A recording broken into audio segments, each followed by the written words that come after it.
Welcome on in, everybody, to another fun, exciting episode of D-Backs Dispatch with your trio back in action here. I was not here in the last one, and you can probably tell from my voice, been doing a lot of overtime at work this last week, so bear with me. But again, we are all back in here, myself, Brett, Gabe to your left, Brandon to your right, here to talk about a D-Backs series that had some had a snooze fest of a game, had a heartbreak of a game, and then have a roller coaster of a game where they did eventually end up winning, thankfully. But this series pretty much had it all. But before we dive into things, if this is your first time in here at D-Backs Dispatch, we appreciate you guys for stopping by. Like, comment, subscribe does help out immensely. Follow us on Twitter, Instagram, TikTok. Also, check out in the description below, we have a free Discord. It's always popping off in there. Plus, the nice thing is we do have a really poppin' prospect discussion channel. So, kind of keep in touch on more than just the major league level. Get to get a little bit more in-depth analysis and discussions on some of the guys like Jordan Lawler, Yancel Luis, Slade Caldwell, Tommy Troy, and a ton of other names always going on in there. So, again, check out the Discord description in the description below. And then also go over to azstakepit.com. We have articles ourselves over there. We have our man Jeff and Riley both putting again, excuse me, sorry for my voice, both putting out great content over there every single time, as well as a bunch of other great writers. So again, go over to azstakepit.com and check out what we have over there. But to kind of dive into things here, game one on Friday night was not the most I guess enjoyable game for probably anybody that was there. I know, Gabe, you got to be there in person for that one, so I'm sorry for you. The D-backs did drop that one in a score of 2-8. Zach Gallen labored very heavily, as in the first two innings he needed 60 pitches and gave up 3 runs in the second, so he was not looking very sharp at all. But he, buttoned it up a little bit, and he was able to at least get through 5, which this bullpen desperately needed. Final line was 5 innings, 4 hits, 3 earned runs with 2 walks and 6 strikeouts on 103 pitches. The offense pretty much failed to show up in this game like they have been doing almost, it seems like every other game they're just doing that. They went 7 for 34 as a whole with 5 walks and 8 strikeouts, so they got guys on base, but they were not able to do anything with them, as they went 3 for 9 with runners in scoring position and 10 men left on base. And then Yilber Diaz was called up to kind of bolster this bullpen a little bit, because we know with those 2 extra inning games against the Rays and the third in the last 4 games they had, they needed a few extra, or they at least need 1 fresh arm. He wasn't the sharpest, but he did at least, again, eat some innings which they needed. He went 3 innings with 4 hits, 3 walks, 3 earned, and 1 strikeout. So kind of the main topic, or at least the first one that kind of stuck out, obviously, was Zach Gallen. So I've got some of Zach Gallen's numbers here, just on the our aces, stats and whatnot, and they're not prettiest. All the stats I'm going to list right now currently are, as of right now, the career worst for Zach Gallen. He has a 5.57 ERA. He has a 4.18 walks per 9. He has a 24.5 strike percentage, 14 strikes to walk percentage, a 1.39 whip, and a 10.9 barrel percentage. So just giving up a bunch of runs. He's walking way too many guys. He's not throwing as many, he's just way too inconsistent, missing the zone too much. And then guys, when they are getting something to hit, they are hitting him very hard, and they are not missing. In his final 16 games of 2024, because his struggles aren't just this year, they kind of go back to last year.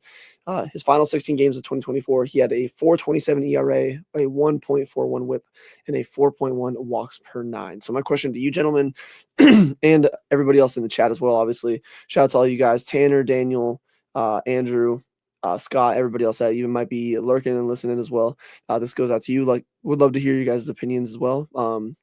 So while Zach has had a rough start his last 2 outings, with giving up 9 combined runs in the first 2 innings for both the Chicago game and the Braves game, he did settle into 8 innings at least and keep the bull from being insanely overworked. Is it time to be concerned with what we're seeing from Zach, or is he just going through, kind of a rough stretch? I know it's, again, dating back to last year a little bit. Is it just a little bit of a rough few months here for Zach, or is it something that we should genuinely be a little bit concerned of going into, the rest of the 2025 season? So for the most part, I always refer to the back of the baseball card with guys when they struggle, because that gives you a lot of the history that you need to know about them. Like someone like Corbin Burns, he's having some early struggles, but the last 4 starts even, he's looked pretty damn good. I mean, he hasn't been getting deep into games, but he does have overall career lows in a lot of different ways. But for the most part, I think he's been a little bit more solid lately. Like he would have gotten out of the game with no runs scored, even gotten 6 innings if he didn't bobble that ball that he got was it Thursday or whenever it was.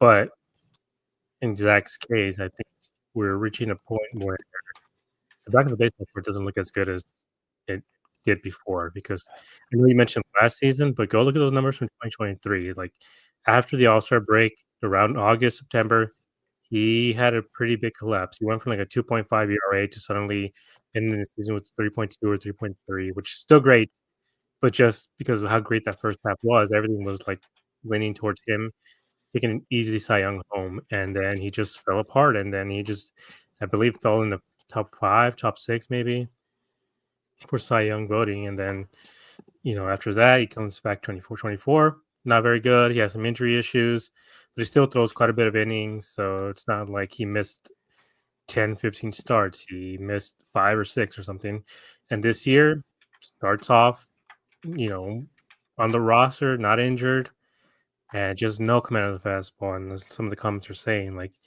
they were just waiting for fastballs for him. Like they knew that the off speed, all they had to do was just lay off the off speed. Just don't swing it to the curveballs. Focus on trying to hit the fastballs so if they're anywhere near the zone. He just could not throw anything near the zone. And when he did hit the zone, they would just hit him for home runs. So, or not home runs, or just hits in general. So I don't know. I think at this point, maybe it's time to ring the alarm bells. And I don't know what we're gonna get out of Zach anymore. Like, is he gonna shape up? I really don't know. Yes, I do like the way you said it. You look at the back of the baseball card where there's a few years there where he does look pretty solid. Um, and there's been a few years where it's not been as good because obviously the sub 3 ERA in his first two seasons here. 2021 was just a shit season in general, so I don't really look at that too much. But then another sub 3 in 2022, and then he was sitting around 3.47 and 23, a 3.65 and 24. So the 5.57, and even obviously when you kind of look at back, like I said earlier, his last couple of starts hasn't looked the sharpest, and I do agree with some of the comments in the chat about regression. Like Scott Max saying I see regression, and then even Tanner saying he will never be 2022 Gallen again. And I fully agree. I think he can. Obviously, we saw the Yankee start. He can show signs of it. We're just not getting the consistency that we got from Zach. Because I know even when he was in, I think the 2022 or 2023 season, there was like he had so many starts in a row where he gave up 2 runs or less, and he was just dominant. Like he was kind of also his streak of not allowing a run. Exactly. So like that feels like that was another person. Yeah, it feels like a decade ago at this point, but I do agree with you on that it's a little concerning. Maybe another start like this, and I think then we'll fully have to start pressing the alarm bells and really worrying about it. But Brandon, same question to you. Obviously, he was still able to eat some innings while not being the sharpest.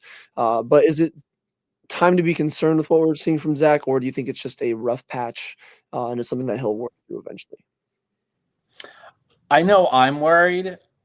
And I'm going to sound like a broken record because we say it every time we're talking about his start. That fastball command is it's beyond infuriating because they're non-competitive pitches. As soon as it leaves his hand, guys don't even have to even think about swinging because it's not even close to the strike zone.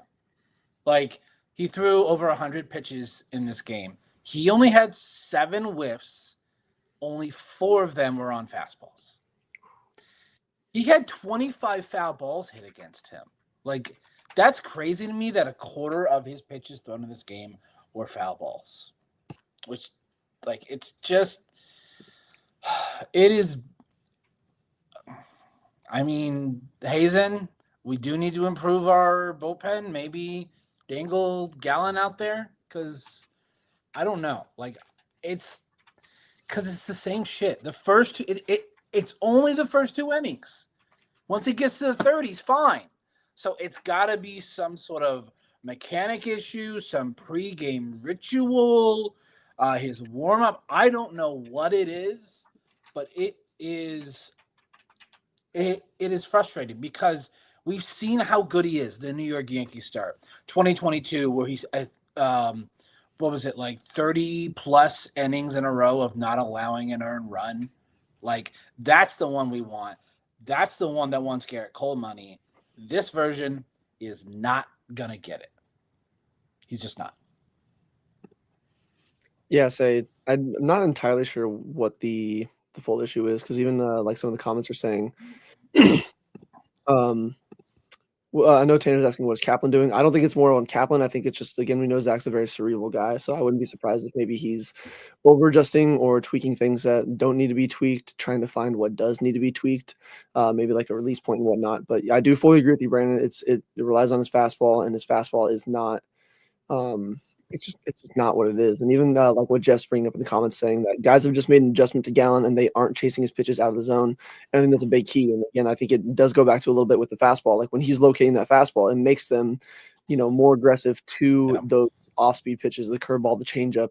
I think he still throws a cutter every now and then, and that's another one too. Like if he can have the cutter, just control. If he has control, then I feel like the rest of his pitches kind of work off of each other, and we're just not seeing that. Like I think the hitters have a good game plan against him, and they just, they know what they're going to expect from him, but we're just not getting the Gallen that we expect to see. Yeah, and I think Brandon makes a point of like it being really like the first inning or two where he gets all the damage done against him. But I think you could always make the argument in this case as well where the team's approach after those 2 innings changes as well. They're super patient at the beginning because they know he's not going to throw them strikes. So all they got to do is wait for an off speed that gets enough of the zone or a fastball that's straight down the middle. And after that, you get a 6-run lead. At that point, you're kind of just free swinging, which is what we saw from the last series. Getting through each inning with 10 pitches or less. Same with even this one, where after a while they're just like, yeah, whatever. They kind of just start swinging for the fences because you're up by quite a few. Might as well swing freely instead of taking your time and everything. So that could be it as well. It's not so much that he adjusts, but it could just be teams completely changing their approach afterwards. Yeah, and I also like what Tate at 38 is saying here, saying that Gallen is pitching for the strikeout. He's not pitching to contact because his command is so poor right now. And I think that is a good point. Like, I mean, I think we see that with just the D-backs pitching staff in general at times. Like we mentioned in our group chat, it's so infuriating. They'll get guys to like 0-2, and then they just walk a guy, gets to a full count. Even if they do get him out, it seems like they end up throwing like an extra like 6-7 pitches to where their pitch count's already up to like 80 in the fourth or even like the fifth inning. And it's like, all right, like, again, I get it. Maybe it's not. Maybe it's again their hitters are just fouling off their good pitches. Maybe they're not trying to go for strikeouts and they don't have the command. But still, it does seem at times where he's trying to go for more of the strikeouts instead of doing kind of like what we saw from Merrill Kelly in Game 2, which we'll get to him a little bit. Where there's times where yes, he's going to give up a home run ball. He's going to give up a pitch right down to Ozuna from the Braves. That's going to be sent like 400 plus feet, but he's more pitching to contact at times, trying to, lengthen his starts, not trying to worry about just getting swing and miss. And I think that sometimes Gallen can lean a little bit too heavily on that. But again, that's part of his game. That's always been part of his game. But I do think it goes back to what Brandon said, a lot of just control.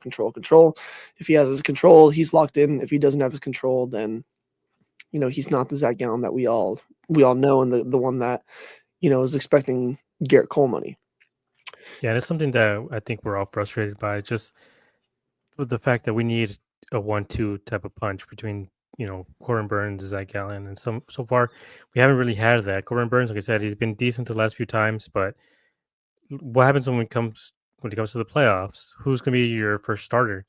Is it going to be Brandon Pfaadt? Is it going to be Corbin Burnes? I mean, you would think so, Brandon Pfaadt, but at this point, like talk about seniority, the fact that Torrey took until like the same week as opening day to decide who the starter is. Like you can't have that happen during the playoffs. You got to decide who's going, who's not going, and at that point, you just gotta hope that Gallen is right, because is he gonna drop to a number 5 spot? Like we talked about it, I think last time me and Brandon did. I don't know if you were there, Brad, where we kind of just both mentioned like he went from getting 5-6 years Garrett Cole money to something like Jordan Montgomery, 1 year and then a show me year. Yes, yeah. Brandon, what's something you want to say? Yeah. So I want to bring up this comment by Tanner.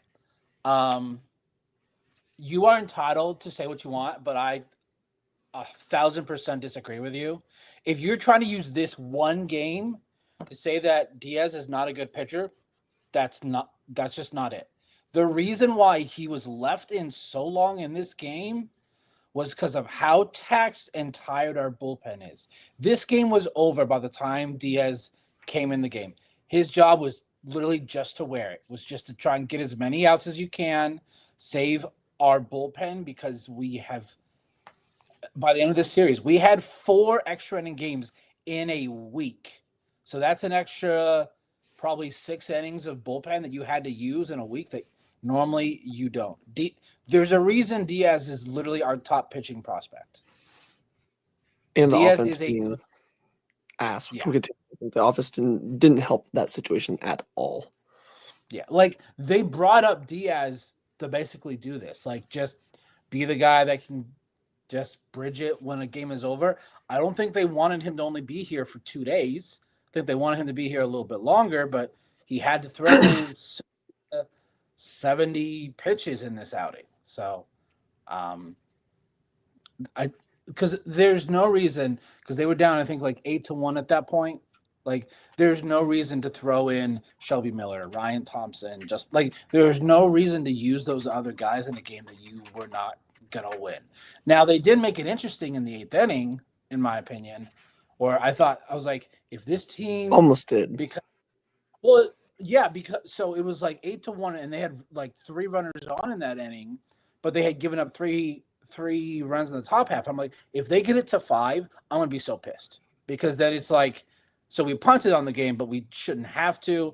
But luckily, this offense does what it's been doing the entire year, where they just go cold. Yeah, so we'll get into that one here in just a second, but I wanted to bring up one final thing here, kind of just on a lot of Zach Gallen struggles, and going back to what Brandon, a lot of us are saying of the command.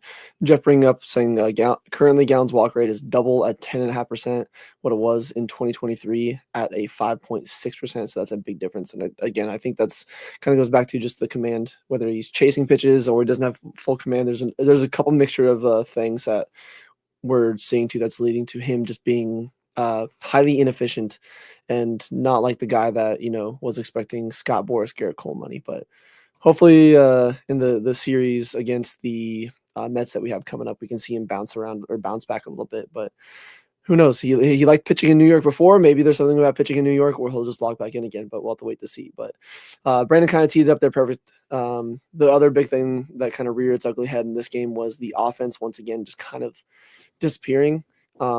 The offense in game 1 went 7 for 34 with combined 7 for 34, and went 3 for 9 with runners in scoring position, 10 left on base. And then I know it's for game 2, but it kind of carried over into game 2 outside of one guy, which more on him later, don't you worry.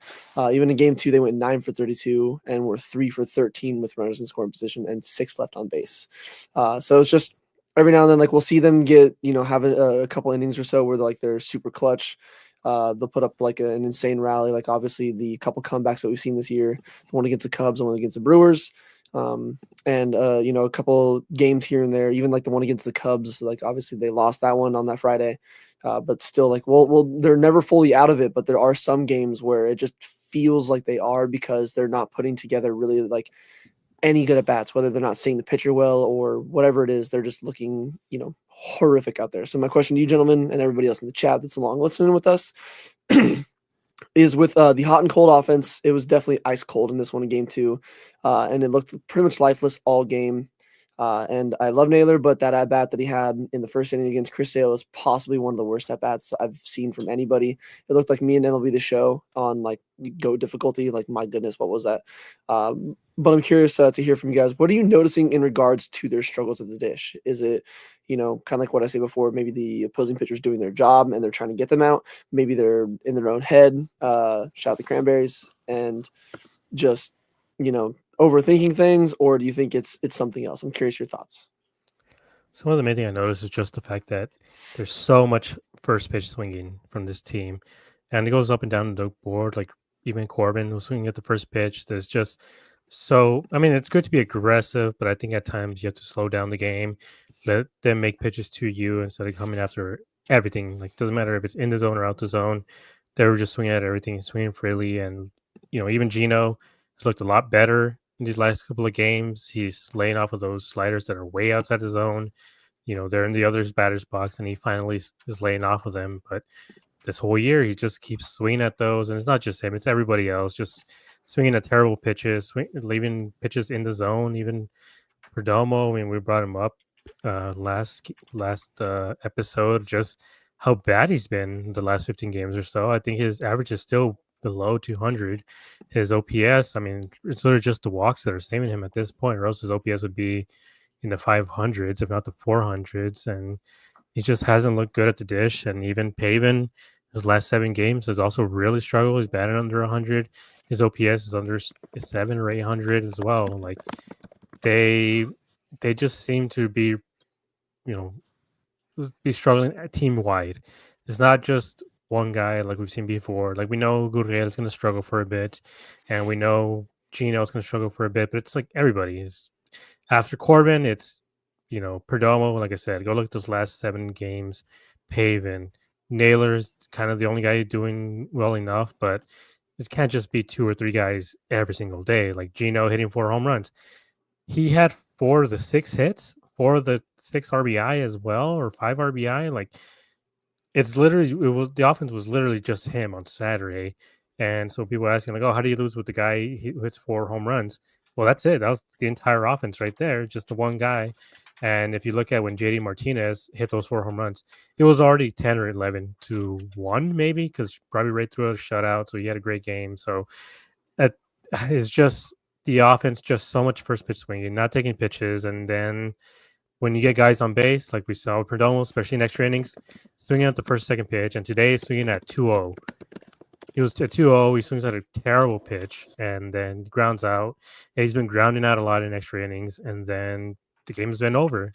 Like, this has to improve, and their hitting coach, whatever it is, like, you got to change it a little bit, man. Yeah, same. It's definitely a little bit of a mixture of everything, being too aggressive early in count, which I was even asking, I think in the Discord and talking to my mom about it in the game today. Corbin's one of our best hitters, if not the best hitter, especially in Marte's absence. Don't change too much with him, but he's kind of all right. If he's going to swing first pitch, he's at least doing something with it. He's putting it in play. He's making something happen. Where a lot of these other guys, like it's almost like they're swinging first pitch at oh, it's just in the zone, I'm going to react, instead of looking for a specific pitch in a specific spot. Even like Geno was saying, apparently, to some of the guys after that 4 home run game, which again we'll get into in a second, where he's looking for a specific location, specific pitch in that spot, where it doesn't seem like we're seeing that from a lot of the offense. And it has been very frustrating. And even some of the comments, Tay Dad was saying, our situational hitting has been horrible, and it's true. Like, we'll get a guy in scoring position, and it's almost like they just get two in their own head, and they're like, oh, I got to be the hero. I gotta do more. I gotta be a superhero. It's like, instead of just doing their job, which is frustrating. But Brandon, same question to you. Obviously, with the offense being absolutely ice cold in this game and looking lifeless pretty much all 9 innings, what are you noticing in regards to their struggles at the dish? Not only this one, but just in some of the games we've seen throughout 2025, where they just kind of disappear. I really think it's just bad luck. Like, we have a lot of guys that are going in cold all at the same time. I think it's just bad luck, bad timing. But I feel like the main 3, and we've said it numerous times, Gurriel, Geno, and Gabby. And I felt like in this series, all 3 of them showed signs that they're on their way out of whatever this cold streak is. Saw Geno in his 4 home runs. Gabby had a fantastic at-bat on Saturday to drive into. So, like, it's just, I think they're all pressing. I really think that's what it is there's only really, there's only 2 guys that are hitting right now, and that's Corbin and Naylor. Everyone else has been kind of cold. Jerry's been very, very cold. Pavin really hasn't done anything since his homer on Tuesday. So it's baseball. People go on runs, puns intended, like, all the freaking time. So it's just how the game is. So hopefully, because this next 3 weeks, I'm not going to say it's going to decide our season, but it will, I think, have a major impact. It will, because we got to win at least half of those series. So I think and Jerry, I appreciate everything you've done. You're going back in the 9-hole. That is where you belong, sir. Yes, it was nice to see him get that, that home run today. But he has, kind of like you said, there's been maybe like two guys, Corbin and Naylor, who have really still stayed consistent in swinging. But we've just seen a little bit of a cold streaks from some of the guys that were, Perdomo's not having that 300 average and like 900 OPS that he had early in the season. Like Gabe said, the walks are kind of saving him on the on base percentage and all that. But we've seen his slugging take a dip, and even like Pavin.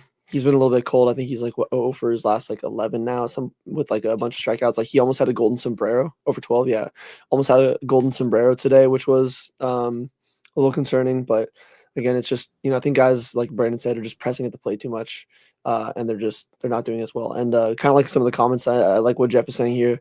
The offense used to be so long, and pitchers never really had a break. Now the middle of our order, specifically the righties, have really been struggling, and it seems like they kill all the momentum. And I think that's a big thing. Is the middle of the order guys, they're trying to break themselves out of their slump instead of letting it happen naturally. Like again, being selective, getting a pitch that you can actually hit. They're trying to just make it. They're just trying to make it happen, which is never what you want to see. Even Daniel Duncan saying we will win or die with Corbin, but our leader is Marte, the best second baseman in the league, other than Luis Arias. Isn't that right? Sorry, I had to. Elise is saying the situational approach has been missing a lot this year. That's why we suck in extra innings, and I think that's a big key too. Obviously, this 1 week alone, it's been magnified since we've had so many extra inning games in such a short span. I mean, 4 in 7 games is insane. Like the last Sunday against the Cubs, Tuesday or Wednesday and Thursday against the Rays, and then Saturday against the Braves. And Crazy. It's just extra innings that you don't want to see on your bullpen. It's just very, very heartbreaking ends to a lot of those. So hopefully it's something that we can see improve and see some of these guys, break out of their slumps. But one of the guys that did, at least in this game, break out of their slump was Eugenio Suarez. Because my goodness, going into this Saturday's game, he was not looking, good at all. Like he was looking really tough. He had a slash of 167, 279, 411 with a 690 OPS and a 90 WRC plus.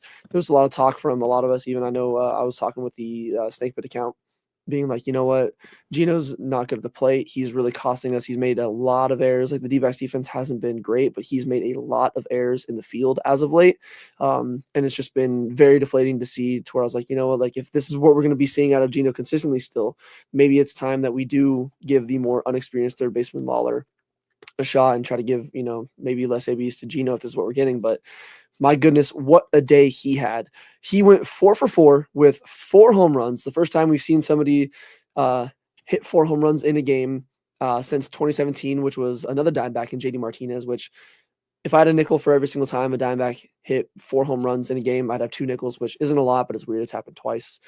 Geno saw his slash increase insanely. It went from 167 on the average to 202. That's his stat line at the start of the game, by the way. Yeah. His stat line after the game going into today's game on Sunday, after the dust settled and all that, it was 202, 306, 564 for an 869 OPS. And he had a 134 WRC plus.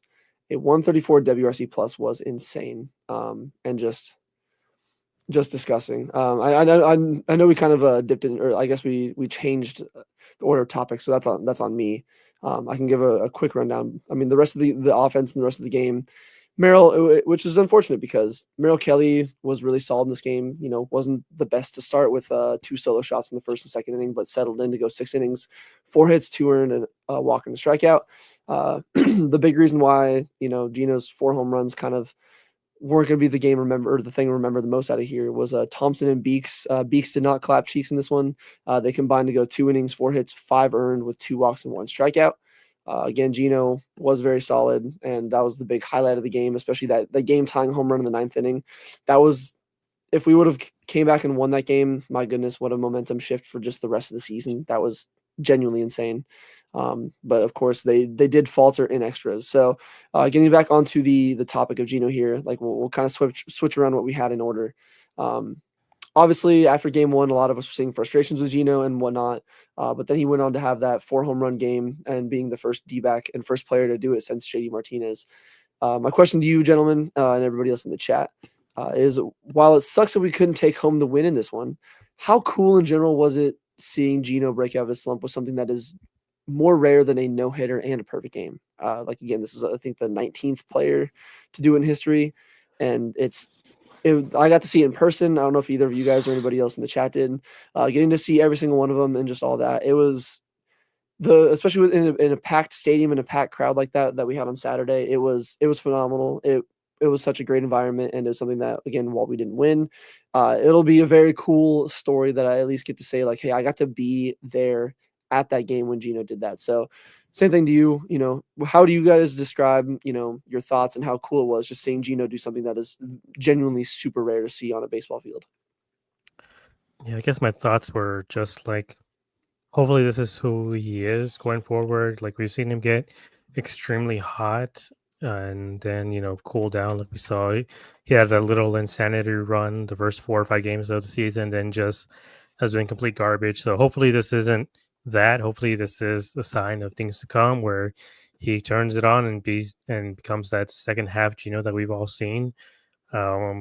Today, I believe he just had one hit in the walk or something like that. Like he wasn't terrible, but he was, he's a lot better at play discipline today than he did the other games. So that was a really good sign to see. So I was really happy to see that. And I think that's the main thing for me is just I want to see good at bats. Like the home runs are amazing, but the main thing is good at bats. Like you want to see progress from these guys. And if he would have hit 1 home run or 4 singles, honestly, it's kind of the same to me. What matters is the win and for the progress. And for me, Geno is progressing. Just the unfortunate thing was because of certain bullpen decisions, couldn't get the win. And the only thing I can hope for is there's some sort of revisionist history that we look back on this game in a good, positive way. Because if the main thing, everyone remembers is JD, the 4 home runs, 4 home runs. Go look at the stat line. Robbie Ray absolutely destroyed the Dodgers that game. I believe he had a 1-hitter, like 10 strikeouts, 7 innings. Like he shoved, like he kept that team in the game, even though he didn't have to. And they ended up winning like 10, 11 to 0 to 1 or 0. Like it was just a complete beatdown by the D-backs. So the fact that we forget about that and not the home runs, I think is crazy. And I think hopefully in a few years from now, we all think about it as like, damn, the Geno 4 home run game, and we don't think about the loss. Yeah, same. I'm obviously it's very fresh in all of our minds, but I definitely do think that, especially it's a long season, and at the moment it was so annoying hearing all the Braves fans and doing the fucking Brave chop after that shit too, which was 7 unfortunate. 2/3, 3 hits and 14 Ks for Robbie Ray in that game. God damn.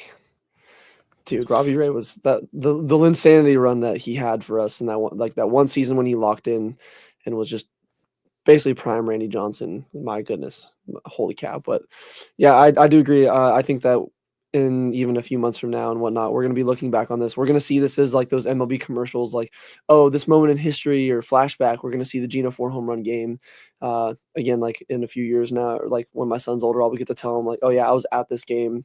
Who knows? Maybe we're not going to see it for another 5-6 years. When it happens again, I can be like, you know what, son, I was there at that game the last time it happened. I got to, be there for a piece of history. But Brandon, same, kind of same thing to you. Again, while it was unfortunate we couldn't see them take home the W there, how cool is it seeing Geno break out of his slump in a way that is genuinely more rare than a no-hitter and take a trip to In-N-Out for his 4 for 4? It was so great. Geno, and the thing is, it's not just his bat that he's struggling with. It's this. 4 homer game aside, his errors, just like Jeff's saying, to me, is a more egregious problem than his going 0 for 4. Because I'm fine with that. That doesn't necessarily cost us and it was funny. I was sitting next to Duncan. We were like 2 rows apart. And as soon as he started hitting the homers, anytime a ball was hit towards third, I'm like, I'm holding my breath because I don't know. I don't know if he's going to make that play. And every time that we did, I did a fist bump with Duncan because you really don't know. Like he had an error in this game too on Sunday. It's that defense. Yeah, it's fine if you hit homers, but if you cost your team runs does it really matter? Yeah. Like, it was great to see this, especially because I believe I saw a stat. His fourth homer was the first time that it's happened where it ties the game and then also put him number one in the home run lead in all of Major League Baseball. Yeah, first to 10, that was pretty cool. But yes, it was. It's been great to watch. This is probably going to be one of my favorite moments to be at, was just being able to see a 4-homer game, because like Jeff said in the comments, it's more rare than a perfect game. Yeah, you generally don't see it that often. Yeah, I think something to remember is the reason why this happened was because they lost the lead, and he had to bat in the ninth. If the D-backs won this game, he wouldn't have that last opportunity. And what's frustrating about with Beeks is the first two batters, he looked great. And then the next two, he couldn't hit water if he fell out of boat. Like, he could not throw a strike those next to Ozuna and Olsen. Like, that's the one that pissed me off so much, is Beeks had been pitching so great, and like, I just knew eventually, because with certain guys, if they don't have a long running history of being dominant players, when they're dominant for too long, I get nervous, because I'm like, it's coming. Just like how Joe Mantiply, for the most part last season, was pretty good until about the end of the season. And then we saw what happened this season. So, yeah. It just kind of sucks, because I like Beeks, because he's the only lefty that we got. So. Yeah, so you kind of set it up there on a tee perfectly. The big reason why, obviously, it was cool to see Geno get these 4 home runs, but the only reason we did, as Gabe said, was because they blew the lead. Where if they didn't, we wouldn't have had those at bats in the 9th inning. And I think a lot of it is potentially because they've just been pitching so much, but the bullpen itself hasn't been as sharp as of late. Went through game day and kind of tracked what they've been doing. They've surrendered 14 earned runs in the 6-game homestand, so including the 3 against the Rays, and then obviously going into today's game on Sunday that we'll go into. But again, 14 earned runs surrendered in only 6 games. Definitely not what we want to see. And then even one of the guys that struggled, that we saw a big reason why, because he surrendered a 2-run home run in Saturday's affair, was Ryan Thompson. Ryan Thompson has not been the tee time that he was in 2023. He's looked more like the guy that the Rays DFA'd halfway through that 2023 season when we got him.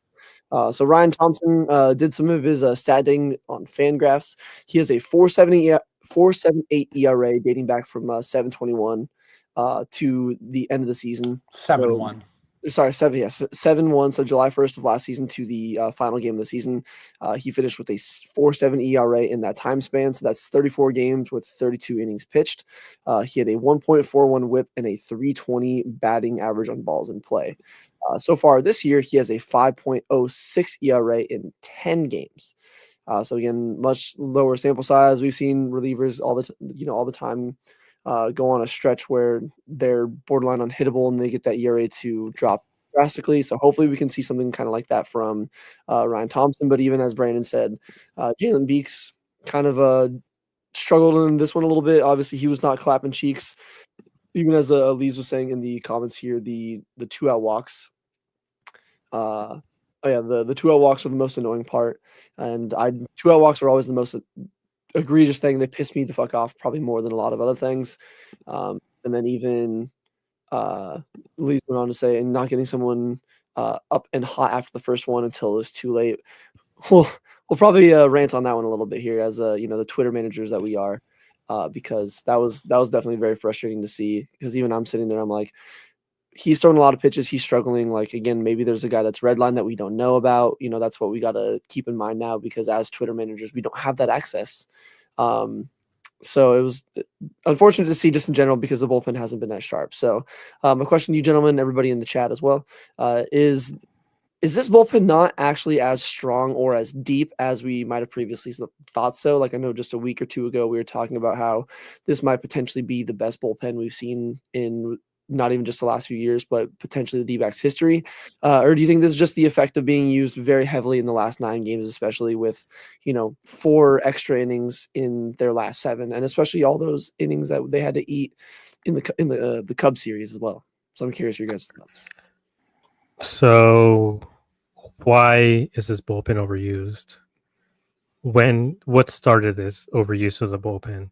It was Friday against the Cubs when this team took a 4-run lead going into the 8th, when you had quite a few guys who were pretty much ready to go. Like, we did find out afterwards. I think that was more or less the game when J-Mart was out. But from what we knew, we had quite a few guys in that bullpen who could go that day, and then they appeared in extra innings. They didn't appear until much later. So it's just, when you use guys and misuse guys, I think that's kind of the issue here, is just putting in guys who shouldn't be in the position they are. Like, at this point in the season, I know there's a account, Goldie Happens. Like, I would disagree with a lot of what he says. I think, very reactionary and have a lot of problems with what he says, but he made a really good point the other day, which is, if you want to keep guys from being overused, save your best guys and have determined roles for them. Right now, 8th, Shelby Miller. And if you have a lead, Shelby Miller in the 8th, J. Martin in the 9th. That's it. That's their roles. And that's where they should be, because the last time we had defined roles for these bullpen arms, it was 2017 when you had, I believe it was Chafin, Bradley, and then Fernando Rodney. They won 93 games that year because of that, because everyone knew what was going to happen. It didn't matter if it was 2 games in a row or even 3 games in a row. These guys came out and they got the job done because they knew what their role was. They knew when to warm up and come to a game. 2023, after the trades, we had Thompson, we had Ginkel, and then we had Seawald. You knew it. At that point, if they got a lead in the 6th or 7th, you knew Thompson, Ginkel, and Seawald, and they got the job done. And this team was able to, turn their season around and win 84 games and get into the playoffs. And then, eventually, Seawald ran out of gas, but still, they got to the playoffs. That's the point. Last year, with all the weird moving around, and I know Seawald was hurt, but then when he was hurt and he was sucking, just a mishmash of guys who were in, who were out. Oh, is Puck the closer or is Jamar the closer? We don't know. We can't decide. For some reason, we just can't decide who is a closer on this team. And same with this season, not deciding who the opening day starter is, not deciding who the closer is, not deciding who the freaking center fielder is. These decisions need to be made a lot sooner than later. Like, we can't have so many empty spots and so many guys trying for different positions. Why the hell is J Martin in these sort of games? Like he was, in the late inning games, so early on. And I know, Brandon, you mentioned to me in that game, you're like, oh, you don't seem to like any of the moves. I'm like, yeah, because they're all going into positions where they're not, in position to succeed, and that's my problem. And I'm sorry that I was going also over my kind time. of joking because you would suggest things and they happen, and it just was just as bad. So I thought it was really ironic. Yeah. So for me, it's like the 7th inning. Thompson has been hit or miss, and when he misses hard. And then, you had Dre. I'm like, maybe I didn't tweet about it. I'm like, maybe Dre is out. Maybe he's redlined. But then he comes in anyways. And people are like, oh, he did just as bad. Didn't allow a run, by the way. He loaded up the bases, but he throws 99 instead of 89 like Thompson. So I trust a guy throwing 99 a lot more than I trust a guy throwing 89. And it just snowballed from there. And someone like Beeks, he's been spotty. Like, as good as he's been spotty since that Brewer series where he allowed hits from the lefties but not the righties. He did it again the other day. He did it again for this game where you just can't get lefties out for some reason, and Albies made him pay. And Albies, by the way, is incredible against lefties. I don't understand why he was left in. Then you bring in, was it Shelby Miller or whoever, or who came in after Beeks? So Beeks finished that inning, I believe. Didn't he? Hold on. No. Yes, he did.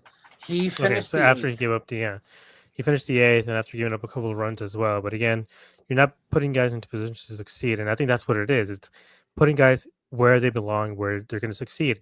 Putting in J Mart with the runner on second, you're telling him, hey, I know you had dead arm a week ago, and you've pitched 17 pitches in the last 2 weeks. Go be perfect. How does that not affect the guy? And today he comes out and he throws 96. It's like you have these guys up and down, up and down, up and down, up and down because you can't decide when to bring him in. Like that's a problem. Like these guys need to know when they're coming in. And so far, there's just no defined roles. And I think that's really affecting his team. Yeah, I think you kind of hit the nail on the head. Defined role is a big thing that I think helps out, a lot of us in our daily lives. Like, maybe some less than others, but very routine oriented myself. So I can only imagine some pitchers are. It's like, hey, if you know exactly what role you're going to be pitching out of, especially out of the bullpen, like you don't have to worry about it as much. I know we talked about in our group chat, sometimes letting your guys, again, I know if Miller or Dre weren't available, then leaving Beeks out as long as he did to, struggle through it. I'm like, okay, it seems like a very spring training thing to do, to let your guys struggle and work his way through it. But it's like, this isn't spring training. And then once both of those guys were used anyway, it's like, or Miller was ready to warm, and it's like, okay, what the point? Like, what's going on here? Again, it's just this is just coming from us as Twitter managers. But to the comments, I did at least like, before I pass it on to Brandon, get his thoughts. I know Jeff brought up saying what's most concerning for me is our bullpen is so gassed right now. We're just about to begin a 16 straight game run after the off day tomorrow. Starting pitchers better figure it out, and that's very true. And even Elise kind of hit the nail on the head here with why they could potentially be so gassed, and maybe where it all started was saying that what really screwed us this last week was burning J. Martin puck in a game. We were up by 5 runs in Miami. The usage and unavailability really spiraled from there due to the puck and J. Martin injury. So obviously the puck injury, that's not anything that anybody can really do themselves. Just injuries happen to pitchers all the time, but overusage or using guys in incorrect situations is definitely something that can be worked on. And it's one of those where I've said it before, just because you critique a manager's decisions doesn't mean you want him fired. I still love Torey. He's still I still want him as a manager, but it just seems like the bullpen decisions are some of the weak spots that, he's made some of the same mistakes.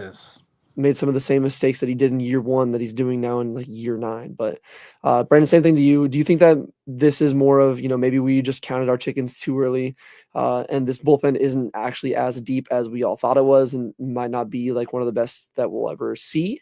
Or do you think it's just generally the effects of being overused in the last, week to last 2 weeks?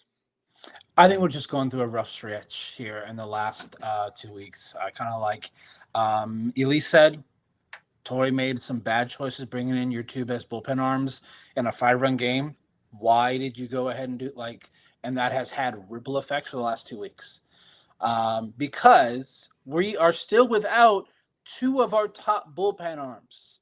Like Jeff says here, if we get Graveman and Ginkle back, just think of this bullpen: J-Mark, Ginkle, Miller, Thompson, Beeks, Graveman.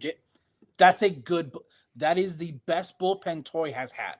I will say that for a fact. That is the best bullpen that Torey has had since he's been here, since 2017. Technically 2016 is when he got hired, but his first season managing was 2017. So I just think they're going through a rough patch.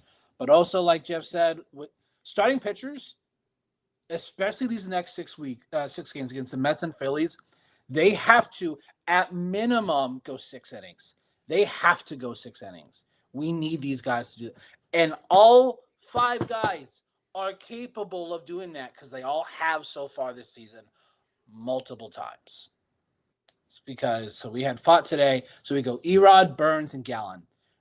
If those 3 can get 18 to 21 innings for this bullpen, for this team over the next 3 games, it's going to be huge. Because for me personally, yes, roles is what they need because the guys know what their job is when they get to the ballpark. I think right now, some guys don't know. Am I the 7th guy? Am I the 8th guy? Am I the 9th? When am I coming in? If you have roles saying the 2 setup guys and the closer, everyone knows what their job is. And personally, right now, what I would probably say is 7th is Beeks, 8th is Shelby, 9th is J-Mark. Now, when supposedly I think Ginkle might be back by the Philly series. Graveman is still, I think, another week. So that's going to be a little bit longer. Yeah, Juan To be honest, I'd rather have him over Ryan Thompson right now because of the late in games. You need guys that can swing and miss. And Juan Murillo's fastball will do that, ladies and gentlemen. So, oh, dude, it's so like I love watching him pitch. Like he's literally just another Jamar. He just doesn't have that secondary pitch that's as good, in my opinion. But his fastball is still so. Oh my god, it's so good. But no, this team needs roles, and I think injuries are going to force Torrey's hand to do it.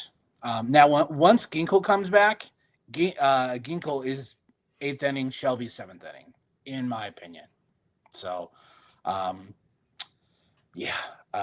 starters need to really start pitching better too, and like keep us in games too. And then offense, get your shit together.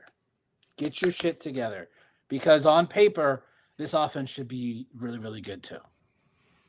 Yeah, so just need to see a little bit more of a complete all-around game from both the starting pitchers and the offense, because if the starting pitchers can even go at least, 6 innings like Brandon Pfaadt did in Game 3, which we'll get to him in a second, and if the offense can continue to give them at least a bigger cushion, we don't have to see the higher leverage arms be used quite as much, where it's like, cool, like I'm fine with Ryan Thompson going in with maybe like a 5-run lead, maybe Or not like 4-run lead. I mean, he was in for the 4-run lead, and even that one, like I wasn't too upset about it, but he just hung the slider. I think it was Eli White got a hold of it and banged it off the pole there. So I was telling this to Gabe with his slider. Sometimes he sweeps it too much. I think he was trying to do a front door slider, and it swept more in the middle because it was literally right on a tee for Eli White. Yeah, it was not the best pitch. It was basically the same one that Marcelo Zuna got in the first inning from Merrill Kelly, at least location wise. We did have a comment from our Twitter side of Dawson Messick. We can do this one really quick, just because I don't want them to think that we're ignoring them. I know we talked about Gallen a little bit earlier, so we can touch on this really quick, and then we'll move on with the show. But they're asking, what are the odds that we re-sign Gallen at this rate? It seems like it's been over a whole season of him being very inconsistent, and it hurts me, but I think we might need to move on from him. And, it's definitely looking like that, especially if he still wants the same amount of money that he's been asking for as a Boris client. Probably gonna have to look at a future without Gallen. But who knows? Maybe like Gabe said before, if he continues to struggle, maybe he's looking for just a 1-year prove a deal, signs back with us, and shows us that he still has, the original Zach Gallen left in the tank. Maybe we at least give him for one more season. Yeah, and it's just not just Gallen. I think I saw another, I believe might have been from Tanner. He was asking about Housley, since we're talking about the bullpen, or Helsley. Sorry, talking about Helsley. That there's rumors that the D-backs are pursuing him. What are the chances of him coming to this team? And I think it all depends on Puck. What is Puck? What's his status? Like, this team holds everything so close to the chest where, J-Mar comes in throwing 96 and they're kind of like, yeah, nothing's wrong, I guess. Like, yeah, we'll figure it out. We'll see what's up. They didn't do imaging on him, which is crazy to me. Like, your high-powered reliever isn't getting any sort of imaging on his dead arm. Like, that's crazy. So with Helsley, I think it just depends. If Puck is for sure out for the season, I think they do pursue him. Although I think even for him, they're probably going to wait until the All-Star break, and then you can see where he is, where this team is, and if they have a prospect that they can trade. Because, again, a guy that they could have sold high on and got on Helsley was Jake McCarthy, but Jake McCarthy has no trade value right now at all. So if they're going to want to let him get him, you have to think about getting a guy like Lawler and shipping him off, and I don't think this team is willing to do that, and they shouldn't be willing to do that. No, if anything, I think it might take a guy like Tommy Troy. Like I think Lawler's borderline untouchable with how he's hitting right now. Like, especially for just a rental guy like Helsley, I don't see them going like that route. But it's definitely gonna be a very interesting topic come the off season. Wanted to shout out Ethan Draper, Paven fan club president, has arrived. Welcome on in. Appreciate you joining us and the rest of the crew here as we at least get to have a fun Sunday into the series, which we're about to get to here. But one more comment I want to bring up. Jeff saying that it would be huge for this team, or huge for this turn through the rotation. Burns and Gallen go 7 each. What a shot for the arm in the bullpen. I'd fully agree if we can just get a little bit more length out of these guys, more than just the 5. Because I think Burns and Gallen both went 5 innings in this homestand. Burns, he got a little bit unlucky with I know he only gave up 1 earned on 3 total runs allowed, because once again, defense, shocker. And then also I do. One of them was on him, by the way. Well, yeah. So I guess it's still, kind of like we talked about today with the Braves pitcher. If the pitcher makes the error, it's still unearned, even though it's like, well, if he's the one that made it, is it still earned for him? But that's they can't change the rule. On yeah, I know. It's just a fun technicality. But then one more thing, I did like how Elise said we really got cooked by Eli White and Alex Verdugo all weekend, and yeah, my God, Alex Verdugo. What he must have just had a nice homecoming, because I know he's from here, and I did like the Jumbotron had like those random stats where it's like Alex Verdugo originally committed to ASU before signing with the Dodgers. I'm like, thanks D-backs stats and info on the Jumbotron. Like I needed that information in my life, definitely. But going on into game 3, obviously poor taste in a lot of our mouths after the Saturday heartbreaker in extra innings, and seeing the offense kind of get back into a little bit, but outside of Geno kind of struggling in itself. They did go into this one, and the bats were ready. They win this one in a 6-4 affair. The true ace, Brandon Pfaadt, was solid once again. He went 6 innings, gave up 9 hits, 3 runs, 2 of them earned, with 1 walk and 6 strikeouts on 100 pitches, 65 of them being strikes. Corbin Carroll so fast, he makes fast people look not fast, as he had a 10.87 and an 11.02 home to third on both of his triples, which I believe is number 1 and number 2 fastest in the league, which is super, dude just flies. Perdomo passed his home run total from 2024 with his 4th home run this year. That one went 102.6 miles an hour and 396 feet.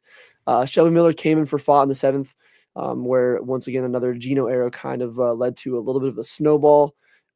So that's why Brandon only had 2 earned runs instead of the 3. Miller came in for Pfaadt. He did allow a single to Verdugo that brought in one of those runs, but he did strand the game-tying run on third with no outs by getting back-to-back strikeouts and then a pop-out to Ozzie Albies. Josh Wario Naylor went 3 for 4 with 2 doubles, including a very clutch 2 RBI double in the 7th inning to bring the lead back to 3. And then Justin Martinez did get the save, and we'll talk about him a little bit more. But he was noticeably as being like, it's not like 1 or 2 miles an hour.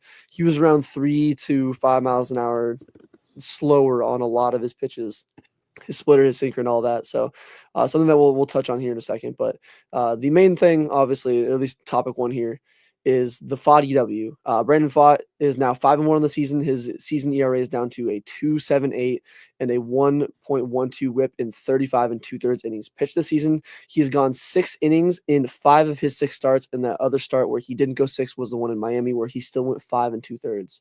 So he has been the innings eater. He has been the most consistent arm out of the entire bullpen. So other than the true day one Pfaadt believers knowing of his true potential, Pfaadt Nation, arise. Pat myself on the back for that one. Sorry. Are you surprised at all by the consistency and the numbers that we're seeing out of Brandon so far in 2025? And also, just another Mike Hazen masterclass of an extension? No, I'm not, because I was a day one believer as well. I was the one advocating for him to be brought up in 2023 because you see what he was doing in Reno, and I believe he had a 4 ERA, but it's Reno, just the way it is. But his stuff just looks so nasty. That sweeper, you're just like, damn, like this guy is going to be a stud. Then when he came up, he really, really struggled. And it mostly seemed to be leaving stuff in the zone. Like the home run ball was what really, really hurt him. And I always felt like, okay, if he gives up a lot of home runs, I feel like that's fixable. And yeah, like we saw what he did in the playoffs. And at that point, I was like, okay, yeah, this is who I'm expecting. Like I wasn't expecting Zach Wheeler from Brandon Pfaadt. I was expecting a guy with a 3.3 ERA, 3.2 ERA. He's going to eat up a lot of innings. He's just always been a workhorse. And so I guess it would be Aaron Nola, I guess, would be a comp for him. A guy with like a 3.2 ERA, consistently throwing 100 innings or so. That's who I expected Brandon Pfaadt to be. And this year, I think he's exceeding those expectations. And it's like what me and Brandon mentioned before in the last episode, just not having that big inning every single time he's out there. The fact that he's able to keep, his count low, he's able to work through troubles. And I believe in this game, he had like the first inning or the second inning, he had a couple guys on a couple times, and he was able to work through it, get double plays, get little pop-ups and grounders, and he was able to work through that. In the end, it cost him a little bit in the 7th, I believe. And then, but at that point, it felt strange to leaving him in as long as they did, just because after the Geno error, it was sort of like, okay, maybe we can bring in somebody else, and it just kept going and snowballing from there. But overall, I just think he's been incredible, and he's gonna be incredible as he keeps going from this team. Um, he has really good velo, he has really good movement, so there's really not a lot there. The only thing you would just hope for is that this defense can, show up for him, especially because of how good he's been. His one loss, I believe they scored 1 run on him. 1 run. The team scored 1 run in favor of him, and I think he allowed like 2 runs or something stupid like that. Yes, it's as one of those day one Pfaadt believers who was definitely not on the side of, oh, we should try to trade this guy for David Bednar. We've not forgotten, the Pfaadt believers have not forgotten the blasphemy and the hate that this man got. That would look so bad right now. After struggling against, yeah, like again, don't get me wrong, his first few starts weren't good against, I know the Rangers and the Rays clobbered him, and he was looking terrible. But and the home run ball's always been biting him. But even as Elise is saying, I'm appreciative that we had a few starts in a row without a homer allowed. And that's, knock on wood, but that's a very good point. Then even Tay Dad is saying, shout out to the D-back scouts in that one. He was a COVID draft in the last round pick under slot. Yeah, they absolutely cooked. He shot up through the minors, and even like Gabe was saying, this is after seeing what he did in, obviously Reno, having the ERA he did in basically Coors Light Mini, or Coors Field Mini. He has showed us in the playoffs what he was, and he's living up to that now. Like, I think his batting average or his batted ball luck is a little bit on his side, so we'll probably see a little bit more aggression, kind of like what Gabe was saying, to that 3 to 3.50 ERA around there. But even as Jeff was saying, leading the league in wins right now, he is one of the best pitchers in the league currently, and who knows, at the rate he's going, potential all-star. True Pfaadt believers rise up, baby. But Brandon, same question to you. Are you surprised really at all by the consistency and the numbers we're seeing out of Brandon Pfaadt? And just what he's been able to do for this rotation that has been just so inconsistent, him being the kind of the shining light out of the group? After the way he pitched last year and the start of the season this year, no. The way that he started his career in 23, I was not aboard the Brandon Pfaadt hype train. I will say it 100%. His first start against Texas, that was ugly. He gave up 9 hits and 7 runs. I was like, oh, this guy might be a career number 5 starter. That's his ceiling. That's all he's gonna be. And he looked okay through August. I changed my tune in the playoffs. What he did against the Phillies, to me, in both of those games in the end, that's when I changed my tune. I'm like, okay, so this is at that time I thought a number 3 starter. Right now he's our number 1. There is no ifs, ands, or he is our best starting pitcher right now, and I don't see that changing. Burns maybe, but Pfaadt, he 6 innings. He literally goes 6 innings. I don't care. He won 5 2/3 against the Marlins. That one's on Torrey. There's no reason he should not have finished that inning. And I think that was also the game where they brought in Puck and J-Mart when they really shouldn't have. So Pfaadt is the one guy, and I said in our group chat that when I know he's starting that day, I know that our team's going to have a chance to the end of the game because he's going to keep them in the game. Pfaadt has been just absolutely amazing. And that start against the Cubs, he went 6 innings, 6 hits, only 3 earned. But the team had only 1 run through 6 innings. So again, he's keeping the team in the game. So I think it's so great. I love watching him pitch. He's electric. He is I think that's one of the things. So going back to Reno, I think one of the Corbin Barrels bringing up in the comments, I think is a good point too. His sweeper is disgusting, but it did seem like at times last year, he could be a little bit spam happy with the sweeper. And even like Brandon mentioned earlier with Ryan Thompson, maybe trying to get it to be a backdoor or whatnot. I feel like at times he would try to do the same thing. And if you hang a sweeper or even a slide or anything like that, it's basically literally putting a ball on a tee for these major league hitters. So I think Corbin Barrel saying, I think the dropping of the sweeper usage has been or has helped him a ton. And kind of like what we were talking about earlier with Zach Gallen not having control. When Brandon Pfaadt has the control, it's disgusting. Like his sinker, one of my favorite things to watch. I think he did it against the Rays in that first game where they won in that one series against them. Dude, that what's their speedy leadoff guy that they just recently called up? Chandler, yeah, dude. Simpson. That was a great at bat, but that fucking front door sinker to a lefty, just barely just touching the zone or touching the inside half. Oh, dude, that's baseball porn to me. That pitch is so goddamn sexy to watch when he has it locked in, because you mix that in with, you know, the hitters maybe looking for his sweeper or whatnot. It's disgusting. It is so fun to watch. Yeah, and I think Elise brings up the point that we brought up in the last episode as well about his, hitting the wall. Me and Brandon brought it up. It's just once you reach that 160 limit that he had in Reno, I think that was the most he had ever had in his career, was in double or triple A, about 160 innings. After he hit that wall, he really, really struggled. His ERA jumped up from like a 3.5 to a 4.5. And that's the entire run through the last month of the season. And so hopefully whatever it is, just maybe more experience, but also maybe some sort of new training method to keep him fresh enough to be able to, keep going and pitch.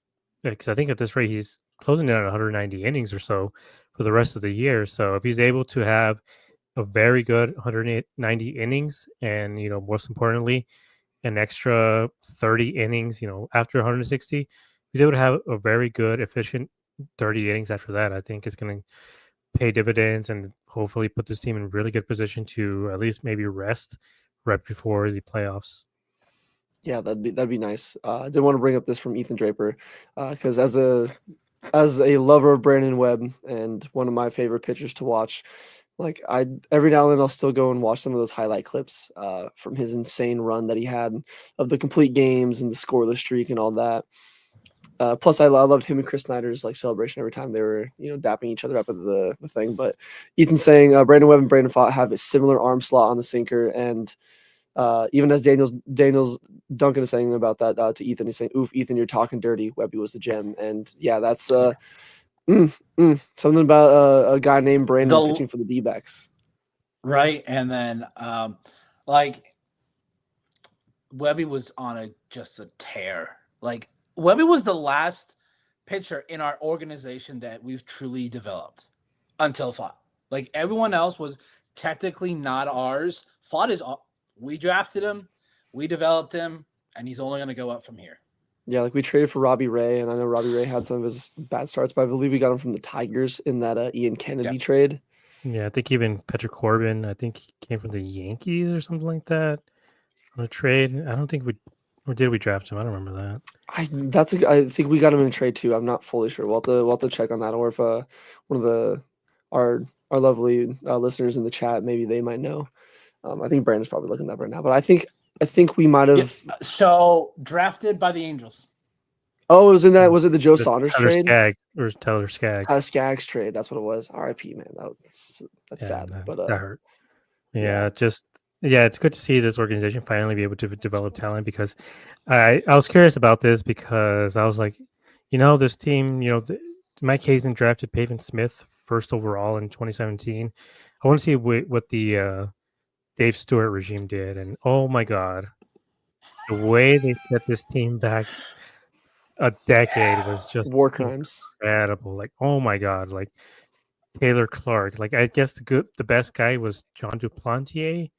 Maybe he was the best guy they got, and even then, I think they kind of messed up his development. Just kind of doing the same thing, moving him up and down from the rotation to the bullpen, bullpen. And I think his career suffered for that. But not Sixto Sanchez, or whichever, Tuki Toussaint as well, was just the amount of misses this team had from 2012 or 2013 to 16.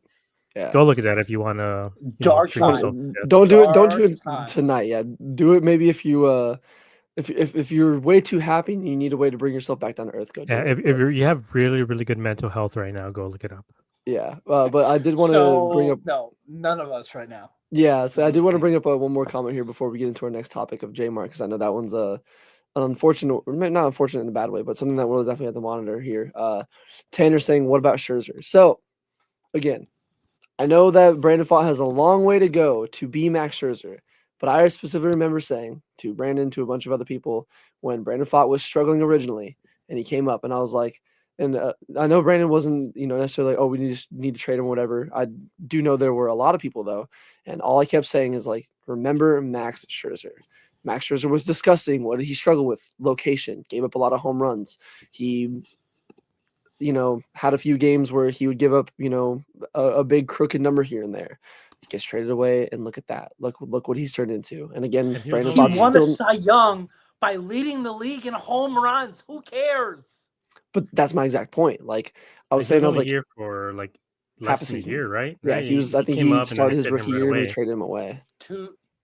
Like it was like 1.5. Like he started 7 games in 08, and he started 30 games in 09, and then that's when he got traded. Yeah, so it's So just it was not like enough this time. I thing. mean, it's like Yeah. trading Brandon Pfaadt at the beginning of this year. That's what I'm saying. Like again, He he's ain't not going Max nowhere Scherzer. now. He's not Max Scherzer, but sometimes with some pitchers and players in general, and even Mike Trout, I use that example every single time when like a hitter struggles, because I know with a lot of other people like, well, he came up and he struggled immediately. Like, okay, did you think Mike Trout was Mike Trout when he first got called up? No, Mike Trout got called up by the Angels, and he was dog shit for 2 weeks, and they sent him back down to AAA, came back up and started hitting like crazy. Like he's now the Mike Trout that we all know. Yeah. Sometimes players need to struggle. Aaron Judge hit like 150 his first with the Yankees. Speaking of Aaron Judge, his OP or his average on the season is higher than Jose Herrera's OPS on the season. I know a lot of different at bats, but I knew that's where you were going. That made me depressed as fuck to look at that this season when I was like, oh, Jose Herrera's OPS is sitting at like 406 and Judge's a 416 batting. Because he hasn't done anything since he hit his homer. Literally, not a single hit.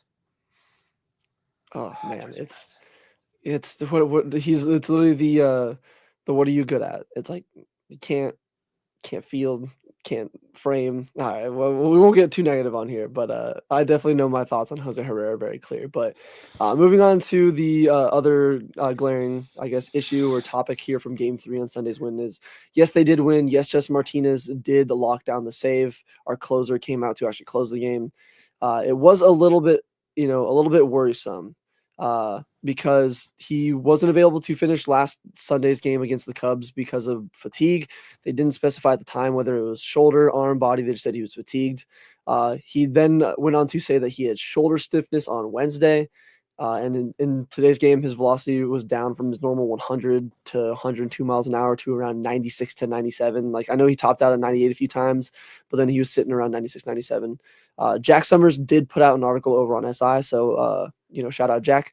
And I'm going to read a little bit because there were some quotes from Torrey on Justin Martinez. So Torrey was saying, or quoted saying, "I'm not going to lie and say that while I was watching it, there wasn't a little bit of concern. I saw the same numbers you did. Of course, I'm concerned." Then went on to go and say, "The testing from the medical team is assuring us that he's healthy, so we're going to let him go out there and compete."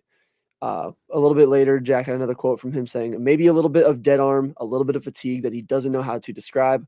We've got to figure out if there's an issue, which I don't think there is. That's a big key, which I don't think there is, and then continue to build up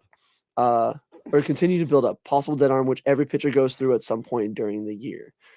So it is nice to know that, Torrey is not fully worried, but again, sometimes managers might not let their full, thought process or full worry out in a presser like that, because again, they're still trying to keep their cards close to the chest. So my question to you gentlemen and everybody in the chat as well is, on a worry scale of not worried at all to I'm going to commit the die, where are you mentally in regards to this big dip in pitch velocity for Justin Martinez? I guess I'm about a 6 or so. I am concerned just because of the dead arm, and then what we saw today.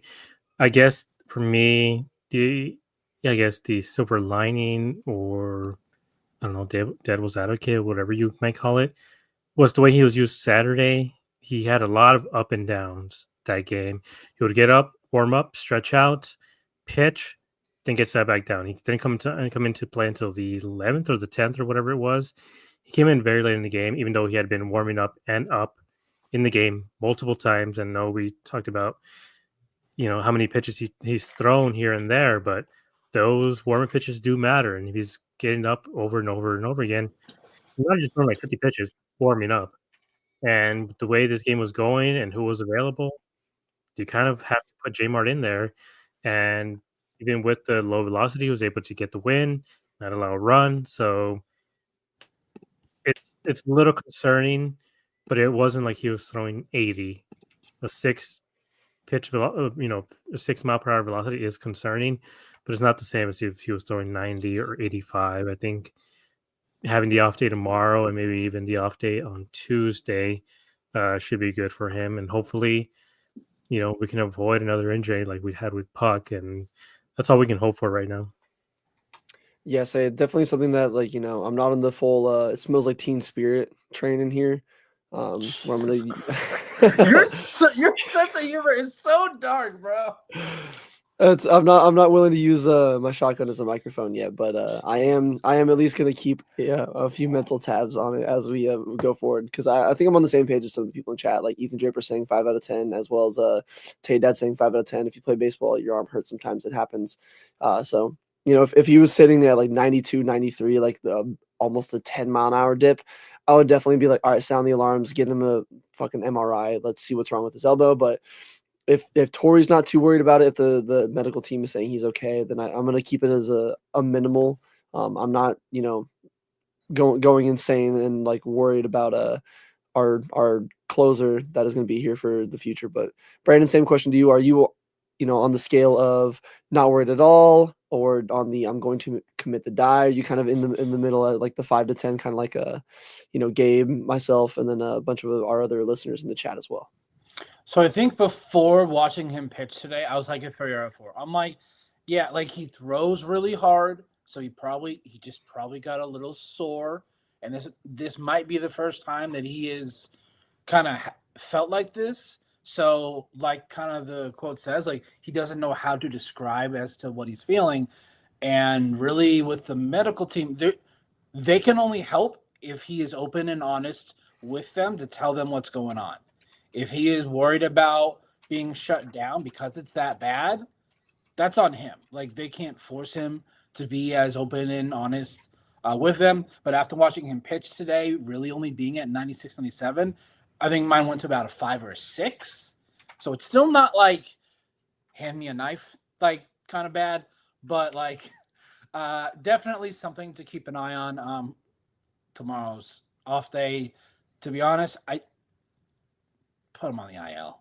Like if it's that bad, just shut him down for 2 weeks. So if that comes, then I'm okay with it, because it means that they're not wanting, because he's not on IL, like they're wasting a bullpen spot. Like the way this bullpen is right now, we need as many fresh arms as we can get. Like his last few outings, like even on Saturday, even on like he just didn't look as vibrant and like with his stuff as he normally does. So yeah. Yeah, I think you're right about the put him on the IL. I guess the only problem would be is that there's only a 15-day or a 10-day IL. I always get confused with those. So I've seen some where there's 7, there's 10, there's 15. But it can also be retroactive to certain retroactive. things So yeah. But let's just say it's a 15-day IL. I think at that point, if he's completely fine after a week, you can't use it for a whole another week after that. So I think maybe that's why they don't want to do that, just because they're going to make him completely unavailable for 2 weeks. But I do think they got to make some sort of move with him. Just, with this medical staff, remember when they said Ketel Marte was able to play the next day, and then he hurt himself again, and then he came back, and then he hurt himself again. And so finally they shut him down with that ankle sprain or wherever it was last year. Like, I don't know how to feel about the medical staff right now because of that sort of thing. And even with Puck, like yes, no, yes, no, yes, no. And I know there's gonna be a lot when they're not gonna be able to tell us what they even want to tell us. But still, I think you got to make certain moves that are going to benefit this team. And if you're, just like last time, they spent an entire week without throwing him out there. And if you're just going to do that again, then why not just, put him on the IL, let him rest, whatever this is he has to work through. Give him time to rest, bring up somebody else. I know, especially once Graveman and Ginkgo come back, I think, we don't want to lose J Mart either, but maybe just give him a couple of days off, like that are needed. And I know Tanner or Tay Dad, I think he says getting up and down is the life on the bullpen arm. Like that's what the bullpen coaches are monitoring. And he's right, but I think when you have a guy who throws 103, he's not just a normal bullpen guy. His up and downs are going to be a lot different than a guy like Thompson who, throws 89. There's just a different type of soreness after that. Also, I think the kind of like I mentioned in one of our last pods, the arm angle. That's why pitchers just pitching puts more stress on your arm than like softball stuff. I think that's why a lot of like submariners, like again, it's still not the same as the motion, but you're not having to go as high, up. And I don't think it's as much stress in the shoulder as, a submariner would be. It's still stress in the shoulder. Don't get me wrong. Like throwing a baseball, the human body was not made to do this. This is what we're just doing it for entertainment. It's modern day gladiators, but instead of like fighting lions and, for blood, we're just playing a goddamn sport. But it is something that I think, I agree with both of you guys. Not like a zero concern, not a full 10 out of 10, like gotta worry, but something that I'm hoping that they got to monitor. But it was nice to hear from Tori saying that he's not necessarily concerned with it. Just, kind of like Tatum said in the chat. Sometimes you do get a dead arm and it's not IL worthy, but it's, just needs a few extra days of rest. But it's something that, us Twitter managers want to keep in mind going forward with some of these decisions. But before we get into our, series preview with the next one coming up against the Mets, and then get out of here, we did have at least some other news, obviously, in regards to some other reinforcements. I think it was on the third day, look to the east, and you'll see, Gandalf and all the other guys, riding into, bringing some reinforcements, finally save the day, if you will. We're getting that with Ketel Marte. Sorry, Lord of the Rings references. I thought you were going to go like for some Jesus thing after 3 days. No. Looking, No, it was Lord of the Rings. It was a Lord of the Rings reference, 100%. But we are hearing, I believe Jack Summers tweeted out earlier that Ketel Marte was packing in the clubhouse. He should be joining the team for the Philadelphia series, so he will not be here. Marte is packing? Damn. Dude, hey, you know what? We know who he is. He's got a fucking dumper, so he's at least packing somewhere. But he will be joining the team for the Philadelphia series, starting I believe on Friday. And then looks like Kendall Graveman did have a few solid outings in extended spring training, and he should hopefully be going down to Reno for a rehab assignment. So hopefully we don't have to deal with Scott McGruff too long, and hopefully we get to see Ketel Marte. That made me rage this morning. You guys have no idea how much I hate that man. Dude, I genuinely thought he was warming up when it was Miller, which thank God for my phone's Zoom, because I was like, I had to confirm. I saw somebody warming up and it looked kind of like Miller and McGuff kind of have a similar, at least from a farther view, a similar like pitching mechanics.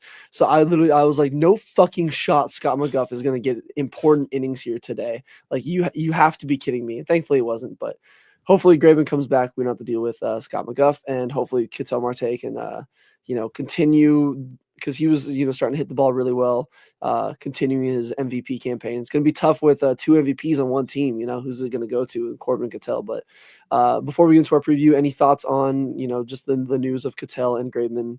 At least Ketel being a little bit closer, but both of those guys giving the D-backs some much needed bolstering in the lineup and the bullpen. So I just think it's going to help lengthen the lineup. I don't think we're going to miss him as much as we did. But I think having Perdomo at the 2 spot is just not it. I don't think that's the move at all. He's batting 150 from that spot since Ketel went down about 18 or even almost close to 20 games now. He's batting 150. Is just not producing that off in the second spot. And I think he needs to hit in the 9 hole again. And again, it's not an insult to him to hit the 9 hole. I think he is probably the best 9 hole hitter in the league because of how much he walks. And I think walks in the 9 hole matter a lot more than he do in the 2 hole. Just because of how Corbin is hitting right now. Like today, when he got his 2 triples, imagine if Perdomo was on base because he walked. That's 2 runs right there that they didn't score. And, and Corbin did score, I think, both those times, but they were off of flyouts. Only one of them. The other one he got thrown out at home. Oh, yeah. That was that. Perdomo, again. Perdomo swinging on 2-0. For whatever reason, but having Ketel there, imagine that. Perdomo walks, and then Corbin brings him in. He's on third, he's on second, and then for Ketel to come up. I mean, you're talking about a completely different team, completely different production coming from that. And with the way Naylor's hitting right now, I think you can even keep Pavin in the third spot, although I wouldn't, but you can maybe keep him there just because you're going to get an extra shot with Naylor as well. So I think this team is going to look totally different. And the main thing is hopefully Cattell is back, to MVP Cattell right away and not having to work through some things, which he very well can. I mean, he's just coming back from an injury. He hasn't played in 3 or 4 weeks now. He can struggle right out the gate. And so I think we can't fully rely on him just yet. Yes, I don't need him to be MVP Cattell immediately when he gets back, but if he could slowly get into that groove, it would be very nice to see from him. But again, we're just glad that he's back and glad that his hamstring healed up a little bit faster than I think a lot of us probably originally saw, especially after how easy he came up in Washington. Yeah, for me, when I was like best case scenario, May 1st, and I think we're in a good spot. And looks like it's going to be pretty close to that. So. No, I think May 1st is going to be the exact. I guess May 1st would be Thursday, so it'd be May 2nd would be his return. So it'd be pretty much exact. So Brandon called it. Brandon, big brain Brandon. I was just trying to be like ultra, like not doom and gloom. You originally said the All-Star break, and I'm like, sir. Well, I didn't. Yeah, I that was definitely a little bit more of a longer time. I think it was more of a, if it's as bad as some of his hamstring injuries were in the past, where it's like if he's going to come back and immediately re-aggravate it, I'd rather have him take extra time to make sure he's good. So that's kind of my thought process. But yeah, the All-Star break was way too far. I don't know what I was thinking with that one. I think it was you've watched this team for so many years and you're just used to things not going our way. So you just want like worst case scenario. Yeah. And it was just kind of in regards to him being, MVP Cattell. Like I said, it's going to be tough when there's a guy on his team that already has a 1.9 WAR and we're not even through the first month of the season. That is F4, by the way, not B WAR. Baseball Reference hasn't fully upgraded Corbin Carroll's WAR yet, but still. What he's doing is disgusting. No. Yesterday, Geno got just a 0.5 F WAR in just Saturday's game, by the way. I mean, hey, if you take him out, if you take him out of the lineup, we're losing that game. What, like 8-2 again? Yeah, like 8-3.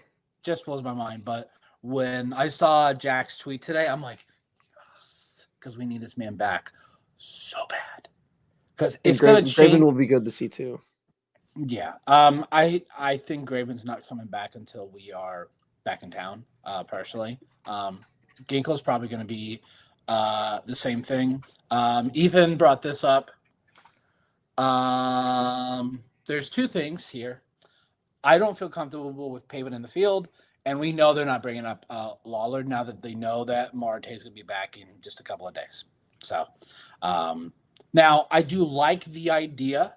Because, like Gabe said, like he's not going to be playing second every day. They're either going to be playing him at DH and second, or giving him an off day just so they can kind of slowly roll him back. So I don't think that's probably going to happen. And I know why you guys are saying this. Grichuk's better than Gurriel. At least right now. Gurriel beats out that infield single in extra innings. Jesus, Grichuk, could you be any slower? Jesus, like that's all the way at like in left field, and Riley has the time to gather himself and throw, and Grichuk still didn't make it. Yeah, so it was just a heartbreaking end to that Saturday game, man. What a roller coaster of fucking emotions it was for all of that, and I just. Even today, man, every time I'm in person, I'm just like stress watching. And it's not like it is at home where I can at least like, turn off the game and listen to it where I'm like, all right, cool. Like I'm not watching it happen. You can't do anything in person. Like I don't know, I get that from my dad. But moving on into obviously the series, the D-backs did at least salvage the series. They didn't get swept. They still stay over 500, not at 500. Because that would have been very unfortunate going from 12-7 to start the last road trip to going to 14-14 after the road trip and the homestand. But the D-backs do go back on the road for another road trip. This time they are going to face the 19-9 New York Mets. They've been playing. I think that's what the record was, at least when I saw. They've been playing some decent ball. They did blow their game against the Nationals today, which was nice to see. So they're not like 7-1. They Yeah, were up 7-1 in the game. and they lost 8-7, especially on a Pete Alonso error in I think it was the 9th inning. But they do go into New York to face the other New York team now. And the Mets do not have, at least when I checked earlier, they do not have any announced starters, at least on the D-backs site. No. But the D-backs do. So the D-backs game 1 is going to be Eduardo Rodriguez, who's 1-2 with the 4.40 ERA, going up against to be decided. It's crazy the Mets have 3 to be decideds. Like they're just printing them out over there. I'm sorry, terrible joke. Corbin Burns is going game 2 on. That's a Bob Bradley joke at its finest, by the way. He does that all the time. Corbin Burns is going on Wednesday. He's 0-1 with the 4.05 ERA, so it's nice to see his ERA kind of trending in the right direction. And then Zach Gallen is going to hopefully have a nice redemption start back in New York. He's auditioning for one of the New York teams at this point. He is 1-4 with a 5.57 ERA and another one going up against to be decided. So anything that you guys are looking for? Obviously, I know we talked about Gallen trying to see some bounce back. So maybe anything outside of him, or if there's anything else in general that you guys are looking for from the team itself going into this Mets series, or maybe predictions you might have, whether it's score, players, whatnot. I'm curious to see what you guys have cooking up in your noggins. I am terrified of this matchup just because what I mentioned today about the laundry and the group chat. Have you guys seen Catch Me If You Can? Yeah. I don't think I have. Oh, So that's a good one. Christopher Walken, you should watch that movie. I think everybody should watch that movie. Everybody in the comments. Incredible film by Spielberg, Tom Hanks, Christopher Walken, Leo. Great cast, great movie. But Christopher Walken's character, he does a quote at the beginning of the movie, and then Leo repeats it later on, where he asks him, and this is in the 50s, when he asks him, like, why do you think the Yankees win so many games? And Leo says, well, they got Mickey Mantle. And Christopher Walken says, no, it's because of the pinstripes. In other words, saying teams get, basically scared because of the laundry. They're not looking so much at who's playing as it is the stature, what's on the jersey. You're like, this is the Mets. Like this is the big time. So same with the Dodgers. Same. If you remember the 2023 of the last WBC, the speech that Shohei gave to his team, which was, these are just ball players. Don't, fall for what's behind the jersey. Just go out and, get these guys out. Don't just because it's Mike Trout, don't say, damn, it's Mike Trout. Don't get starstruck. And I think that seems to happen with this team dating back to 23, where they'll see a team like the Mets, the Braves, the Dodgers, and they sort of get into their own head and just make these weird mistakes, like over and over and over again. And, they'll do great against other teams, but it seems like what I mentioned, the laundry, it just seems when every time they see a certain jersey, doesn't even matter who's on the team and who's at bat, they just, really struggle against them. And I think the Mets are one of those teams, and I'm hoping they come out of that they don't focus on that. They focus on getting the outs. Like, who cares? It's Juan Soto. Who cares? It's Lindor. Like, it doesn't matter. Like, what they're trying to do is get outs and get out with the win. Yes, I just maybe it's just because I only remember some of the bad things, but it seems like there's a few teams and a few stadiums we always play terribly in. New York, the Mets always seem like we just, whenever we go there, we struggle mightily. The Nationals, Marlins, pretty much most NL East teams, it seems like we just have a horrible time playing in their ballparks. So I do agree with you.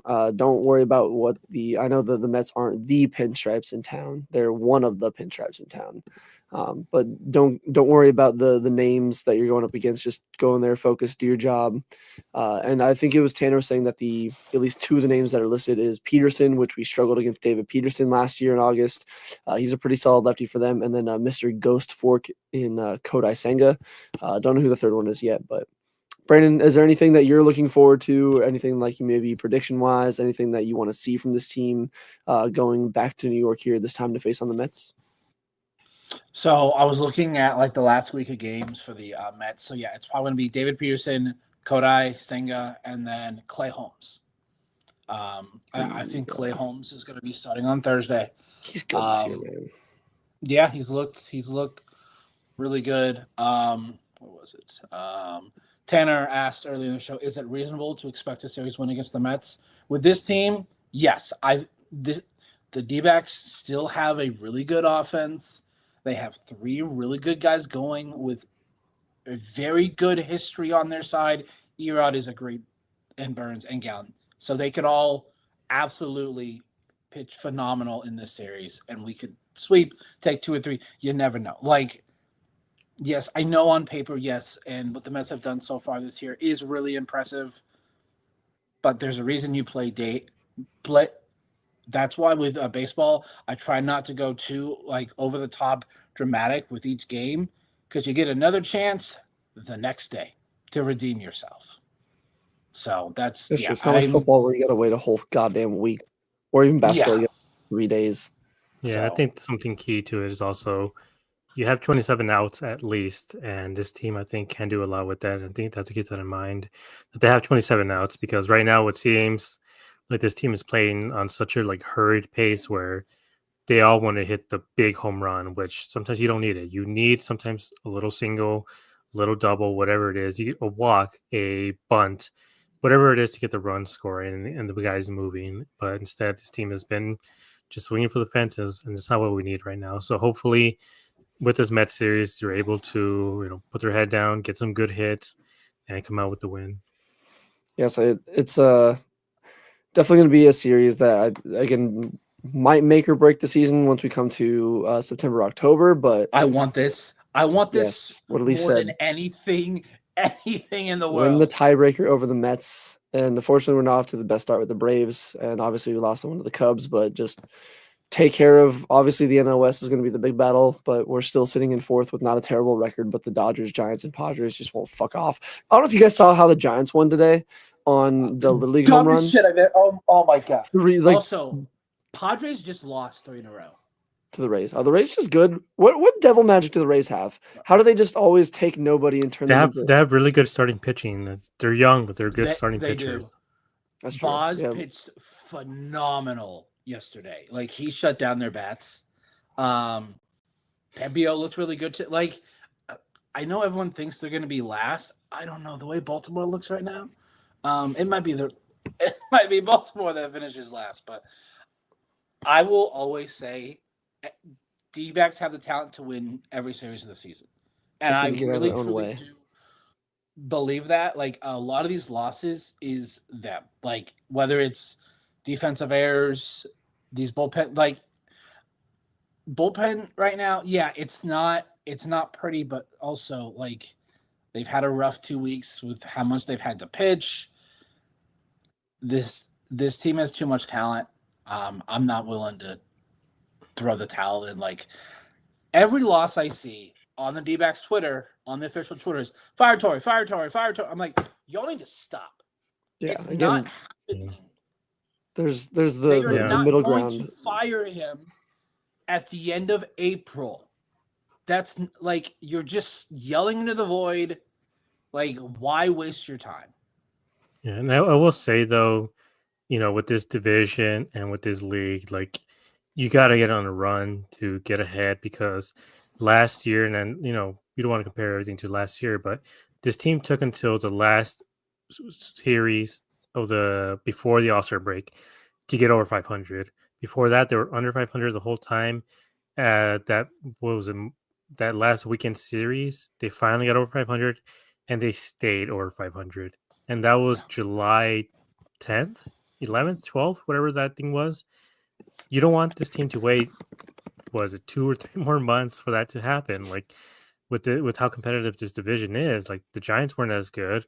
The Padres were in and out. The Dodgers at that point were like 15 games over, so they had no chance of anybody catching them. But right now, the Giants are still 3.5 games. Padres 2 couple games, or even 1 game.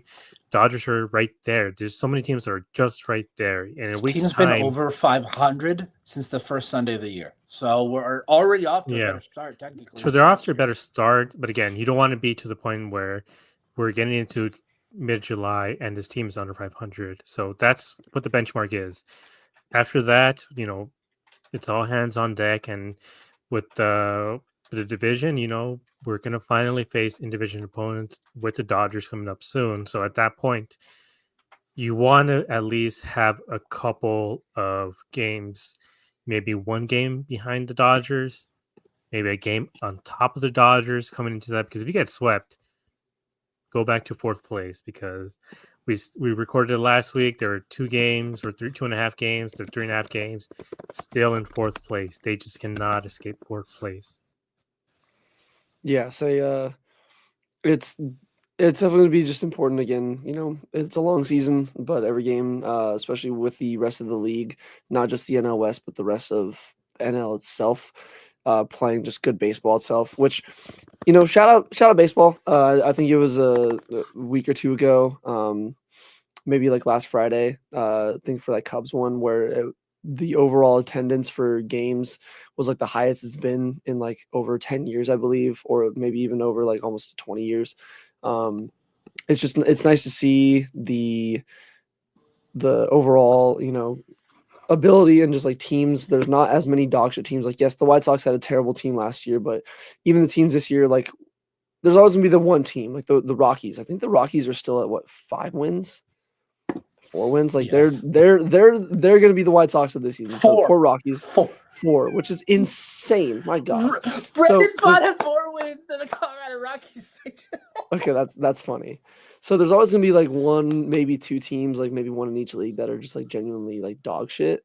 But the overall quality of baseball teams in general has, increased, and it's made the product a lot more fun, but a lot more stressful, because now it's not just the division, it's the entire league itself that we have to watch out for. So these are the kind of games, got to win the tiebreaker over the Mets, got to, especially against the Phillies. I know they don't like us anymore after the 2023 season. We don't like them anymore. Go in there, win another series, and just continue the winning, get back to the winning series way. We've now lost 3 series in a row. We've avoided sweeps, thankfully. Had a few heartbreakers here and there, but if we can get back into the winning series ways, and like Gabe said, build some momentum, go on like a nice run where, we're not having to try to play like catch up. I think that's a big thing, because no one likes catch up unless you like mustard. Sorry, that was a terrible dad joke. But again, hopefully we'll be back here with you guys on Thursday. It might just be these 2 gentlemen again, because I think I'm trying to pull as much OT at work as I can before my son's here. So I might be doing some more OT work on Thursday. So whether it's the full crew or just these 2 gentlemen right here, and Brandon and Gabe, either way, we will be back on Thursday after the D-backs finish their series against the New York Mets, hopefully to talk at least about a series win at the minimum, and a lot more fun to hopefully discuss. So again, appreciate you guys tuning on in. If this is your first ever time on D-backs Dispatch, thank you very much for spending your time with us. Like, comment, subscribe. It does help. Follow us on Twitter, Instagram, TikTok. Make sure you go to the description below. It has our Discord link. It is free to join. Join the great community that we have over there. Like I said, game day discussions, general discussions, game day meetups, photos if you like to take photos at games or just whatnot, or even again prospect discussions, because I know Nugget and Jeff are always in there giving you guys that channel is just them 2. It is just going off all the time, but it's fun because again, I'm way more in tune with what our prospects are doing than I have been ever before. So it's definitely nice. And then again, go over to azsnakepit.com, check out all the articles that they have over there, daily recaps, game day threads as well, a lot of in-depth analysis and all that. So AZ Snake Pit is the place to be for that. But again, in the meantime, we will see you guys Thursday. Hope you guys have a great rest of your Sunday night. Enjoy the start 2 week, and let's go D-backs.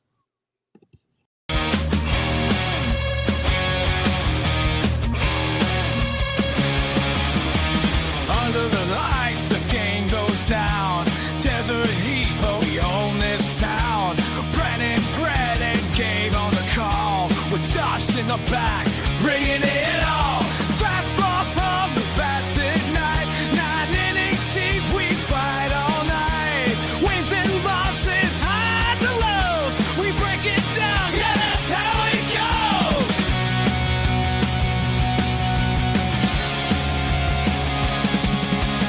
D-backs Dispatch, turn it on.